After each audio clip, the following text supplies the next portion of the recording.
So we NPP ni. Wa woji hu di se we NPP ni. Na se okoko fi Oduro sorry a Nyankopon tua woka.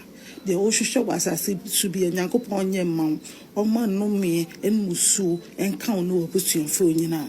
Kofi Oduro Mame ma akwaba emfa umbra Ghana SM TV GH so wo frɛ me adwoa searching ebusuafo woman ya okase oye NPP ni na wabodua ato NPP ni bia obekọ prophet Kofi Oduro na sorry ze iduabo wabọ no yasem ketwa yenti ensema ma me ka je ahye pa because sofo Oduro no je say sofo Oduro no sometimes I hate your friend is saying talking against and I say speaking against nyamini pafo and it means to me no matter what say nyame no wa afro nyame no ofro me nia ni nia so me say nipa nyame afro na so onfre no the fact is nyamini pano you dare not talk against the person. You can criticize him, even criticizing him no crowd no abey problem till me them in person but as often be so for Kofi Oduro sa asem na obe kan say nanado the friend say His Excellency John Dramani Mahama yehu ni mobo Ghana fo ne hu ye mobo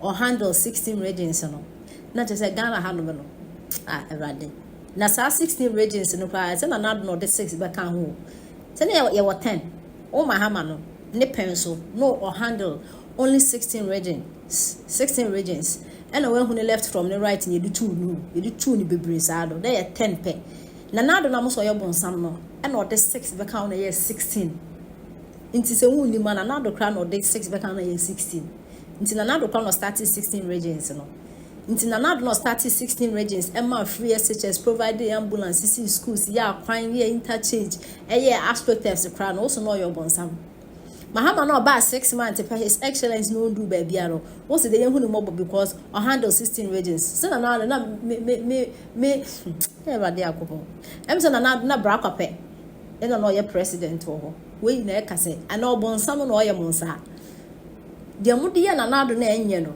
e na bonsam se Nyankopon no tia moka na mo keka nsem mama no so na e da ha chese Sam George do kujata black kwade Nyankopon tia tuo moka no nyasem kwetwa na Ghana fu bebre na ye dwuan ka Sam George e na okujata black kwade se nko mo political career no ka bewie kwakwa ka Sam George da okujata black kwade omo nye nipa esese nka ye do omo din kra ka Ghana history ho when it comes to politics because omo ye shameful ye friend say politicians yenti ensema me e de etudwa so we NPP ni wa woji hu di se we NPP ni na se okoko fi Oduro sorry a Nyankopon tua woka de wo hwehwe wasase su bi Nyankopon nye ma wo ma no me enmusu enka wo no obusuafo nyina Kofi Oduro wo de se ya ka kire me ma ka kire se uye nya atwom na uye nipa bonefo se na senya NDC party no bae no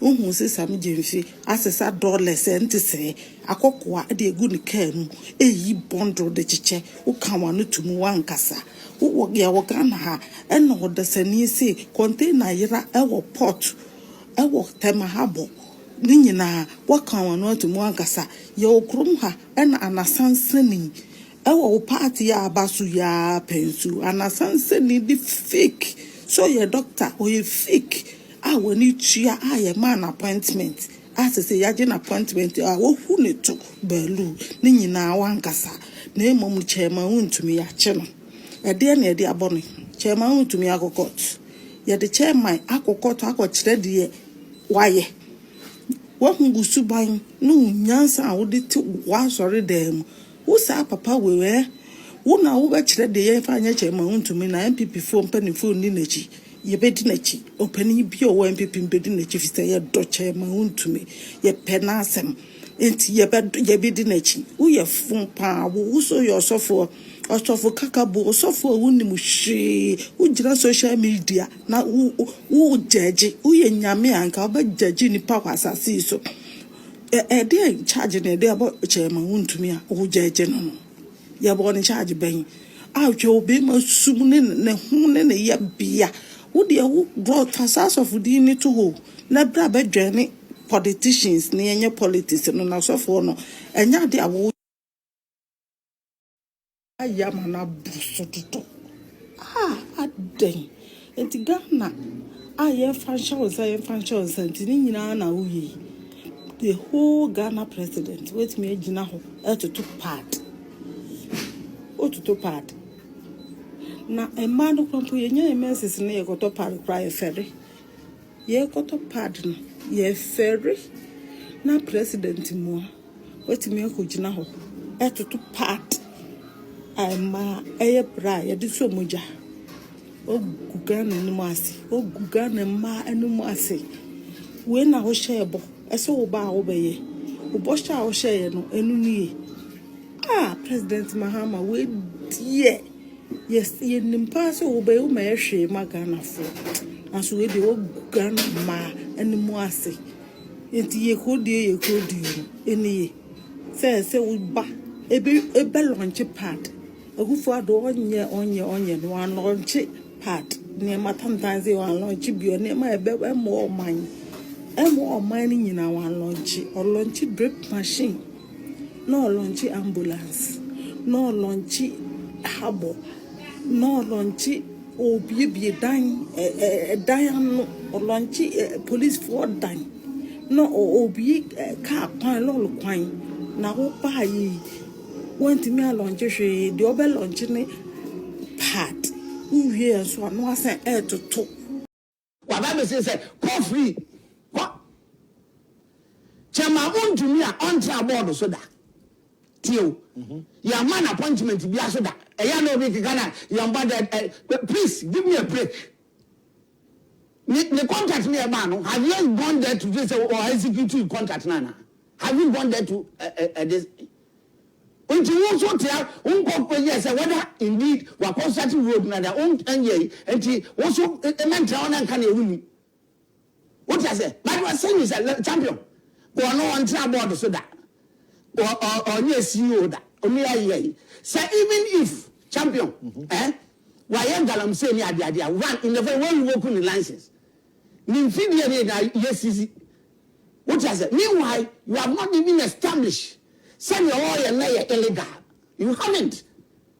Meaning now you call by CSOs. You confirm your office or more voice.